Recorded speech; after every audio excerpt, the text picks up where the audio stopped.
স্বাগতম অনুক্ত পাতায়। এখানে প্রতিটি গল্প, প্রতিটি অনুভূতি আর প্রতিটি শব্দের একটি নিজস্ব জগৎ আছে। আজকের গল্প বর্ণহীন। চলুন শুরু করা যাক। একটা ছোট্ট বাগানে একটা মিষ্টি নীলফুল ছিল। সে ছিল নিজের মতো, সবার থেকে আলাদা। রাতে সেই নীলফুলটা থেকে হালকা নীল আলো বেরোতো, যা পুরো বাগানটিকে আলোকিত করত। আর সেই বাগানের বাকি ফুলগুলো ওকে অনেক ভালোবাসতো। সবাইকে আলোকিত করতে পেরে নীল ফুলটাও খুব খুশি হতো। ঠিক তার পাশের বাগানেই একটা লাল ফুল ছিল। সে দেখতে অনেক সুন্দর ছিল আর মন ভোলানোর মতো মিষ্টি গন্ধ ছড়াতো। সেই বাগানের বাকি ফুলগুলো সেই লাল ফুলটাকে ভালোবাসতো। সেই লাল ফুল চুপি চুপি পাশের বাগানের নীল ফুলটাকে দেখতো আর তাকে নিজের দিকে আকর্ষিত করতে বেশি বেশি মিষ্টি গন্ধ ছড়াতো।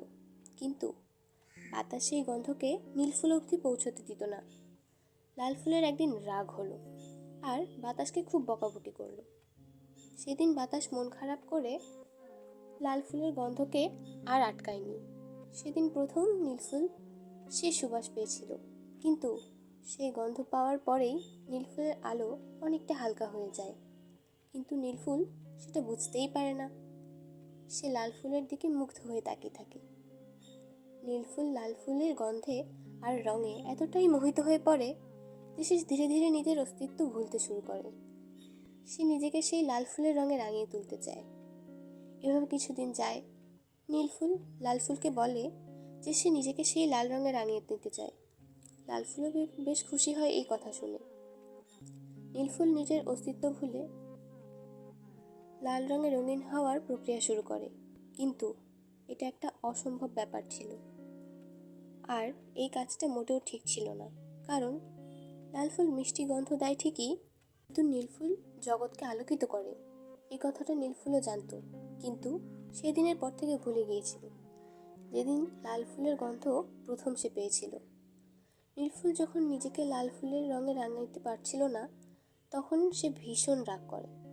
তারপর বাতাস আসে আর নীলফুলকে নিজের অস্তিত্ব মনে করাতে থাকে।